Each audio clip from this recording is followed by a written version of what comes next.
এই অঙ্কটাতে বলা হচ্ছে tan inverse root over 1 plus x square minus 1 ভাগ এক্স, এটার অন্তরীকরণ করতে হবে। ওকে, এর অন্তরীকরণ করতে হলে প্রথমে আমাকে কী করতে হবে, এটাকে সিম্পলিফাই করে নিতে হবে। সিম্পলিফাই করার পর তারপর আমরা এর অন্তরীকরণ শুরু করবো। হ্যাঁ, তাহলে আমরা প্রথমে কী করতে হবে, সিম্পলিফাই করার জন্য যে এক্স আছে, এক্স সমান আমরা ট্যান থিটা ধরে নেব। এই সাইডে কিন্তু আমরা ধরাধরির কাজটা করতে পারি, যে ধরি কি এক্স সমান ট্যান থিটা। ওকে, তাহলে থিটা সমান কি হবে, এক্সটা যদি ট্যানটা যদি এই পাশে চলে আসে কি হয়ে যাবে, ট্যান ইনভার্স এক্স। ওকে, এই পর্যন্ত আমরা দেখলাম। এখন আমরা এখানে মানটা বসাবো।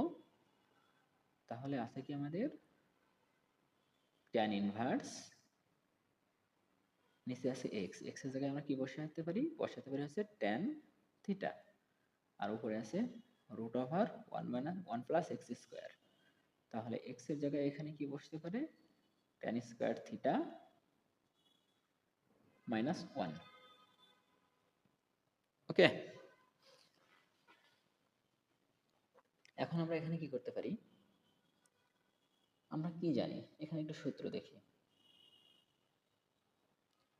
আমরা কিন্তু জানি যে 1 প্লাস ট্যান স্কোয়ার থিটার সমান লেখা যায় সেক স্কোয়ার থিটা।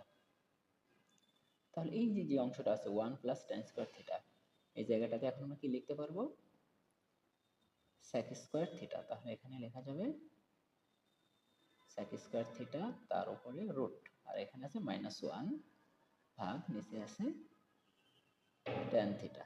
ওকে, এখন এই যে রুট আর স্কোয়ার উঠে যাবে, রুট আর স্কোয়ার উঠে গেলে ট্যান ইনভার্স, এখানে কি থাকবে, শুধুমাত্র সেক থিটা মাইনাস 1, নিচে থাকবে কি ট্যান থিটা।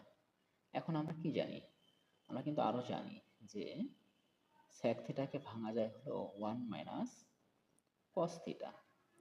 তাহলে এইখানে যে সেক থিটাটা আছে, এই যে সেক থিটাটা আছে, সেক থিটাটাকে আমরা ভেঙে ফেলবো কি 1 ভাগ কস থিটা মাইনাস 1, আর নিচে ট্যান থিটাকে আমরা কি ভাঙতে পারি, ট্যান সমান আমরা জানি সাইন থিটা ভাগ কস থিটা। এই যে ট্যান সমান আমরা ভেঙে ফেললাম সাইন থিটা ভাগ কস থিটা, এটার সমান লেখা যায় কি ট্যান থিটা। ওকে, এখন আমরা যদি আরো একটু সিম্পলিফাই করি কি দেখতে পাবো, উপরে কিন্তু একটা লসাগু হয়, সেটা কি কস থিটা 1, এই লসাগুটা যে 1 এর সাথে গুণ হয় 1 মাইনাস কস থিটা, আর নিচে কি আছে সাইন থিটা ভাগ কস থিটা। এখন দেখতে পাচ্ছি এইটা একটা ভগ্নাংশ, সেই ভগ্নাংশের নিচে আরেকটা ভগ্নাংশ আছে। আমরা জানি ভগ্নাংশের নিচে যদি ভগ্নাংশ থাকে তাহলে সেটা কিন্তু উল্টিয়ে যায়। তো আমরা এটা এভাবে লিখতে পারি 1 মাইনাস কস থিটা ভাগ কস থিটা ইন্টু, এটা উল্টিয়ে গেল, যে নিচের এই কস থিটাটা উপরে চলে গেল, নিচে থাকলো কি সাইন থিটা। ঠিক আছে, তাহলে এই কস থিটা আর এই কস থিটা কিন্তু কাটা যায়। ওকে, এখন উপরে কি আছে, উপরে আছে 1 minus cos theta. 1 minus cos থিটাকে কি লেখা যায়, 1 মাইনাস কস থিটাকে লেখা যায় 2 সাইন স্কোয়ার থিটা ভাগ 2। হ্যাঁ, আমরা একটা সূত্র জানতাম এখানে, সেটা কি, যে 1 মাইনাস কস 2 থিটা, এটা সমান লেখা যায় 2 সাইন স্কোয়ার থিটা। এখানে যেহেতু 2 থিটা আছে, এখানে কিন্তু থিটার মান অর্ধেক হয়ে গেছে। তাহলে আমার এখানে কি ছিল, শুধুমাত্র থিটা ছিল, সেজন্য এখানে কি হবে থিটা ভাগ 2। ওকে, আর নিচে কি লেখা যায়, নিচে আছে কি সাইন থিটা, সাইন থিটার সমান লেখা যায় 2 সাইন থিটা ভাগ 2 কস থিটা ভাগ 2। আমরা একটা সূত্র জানি যে সাইন 2 থিটা, এটা সমান লেখা যায় 2 sine theta into cos theta. এই জায়গায় 2 ছিল, সেই জন্য এখানে সিঙ্গেল সিঙ্গেল থিটা হয়েছে, মানে এখানে যা থাকবে এখানে তার অর্ধেক হয়ে যাবে। হ্যাঁ, তাহলে আমার এইখানে কি আছে, এখানে আছে শুধুমাত্র থিটা, সেই জন্য এখানে হয়ে যাবে থিটা ভাগ 2। তাহলে সাইন থিটা ভাগ 2 কস থিটা ভাগ 2। ওকে, এখন আমরা কি দেখতে পাচ্ছি, দেখতে পাচ্ছি এখানে আছে 2 সাইন স্কোয়ার থিটা, আর এখানে আছে sine theta. Sorry sine square theta ভাগ টু, আর এখানে আছে কি সাইন থিটা ভাগ টু।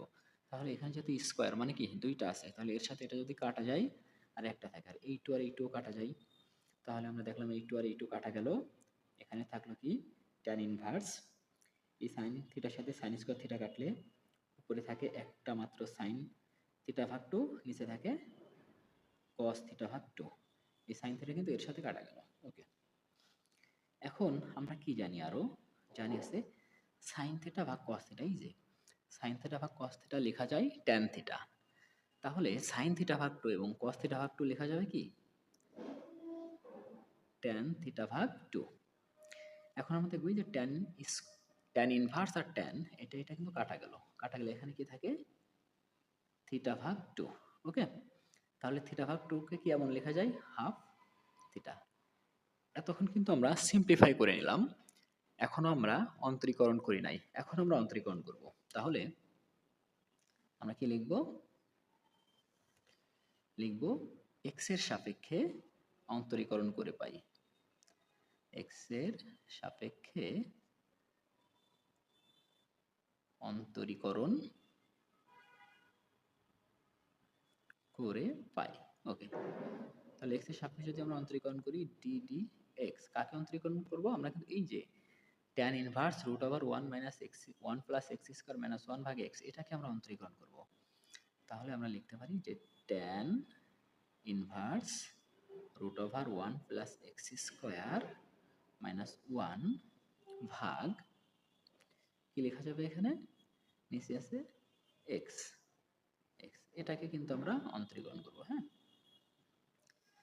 এখন আমরা দেখব এটা আমরা সিম্পলিফাই করছি, সিম্পলিফাই করে কি পেয়েছি সেটা দেখব। তাহলে এটাকে আমরা সিম্পলিফাই করলাম, সিম্পলিফাই করে পেয়েছি হাফ থিটা। এই যে সিম্পলিফাই করার পরে আমরা পেয়েছিলাম হাফ থিটা, সেটা বসালাম। হাফকে তো আমরা অন্তরীকরণ করব না, তাহলে হাফটা এদিকে থাকবে, আমরা অন্তরীকরণ করব কাকে থিটাকে। এখন আমরা কি করব যে থিটার মান আমরা কিন্তু ধরে নিয়েছিলাম যে ট্যান থিটা সমান এক্স, তাহলে থিটা সমান কি হবে tan inverse x.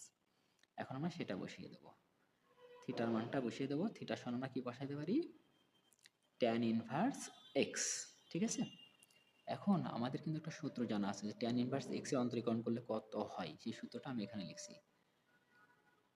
ddx of tan inverse x. হ্যাঁ, এগুলো একদম বেসিক ক্লাসে আলোচনা করা ছিল। ট্যান ইনভার্স এক্স এর যদি অন্তরীকরণ করা হয় এক্স এর সাপেক্ষে, তাহলে হয় হচ্ছে ওয়ান ভাগ ওয়ান প্লাস এক্স স্কোয়ার।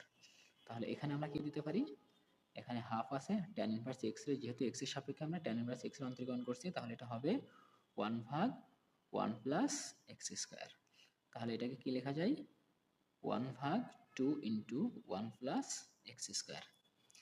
যে ওয়ান ভাগ two into one plus x square, এটাই কিন্তু আমার অন্তরীকরণ কার, যে tan inverse root over one plus x square minus one ভাগ এক্স। এর অন্তরীকরণ হচ্ছে ওয়ান ভাগ two into root over one ভাগ two into one plus x square.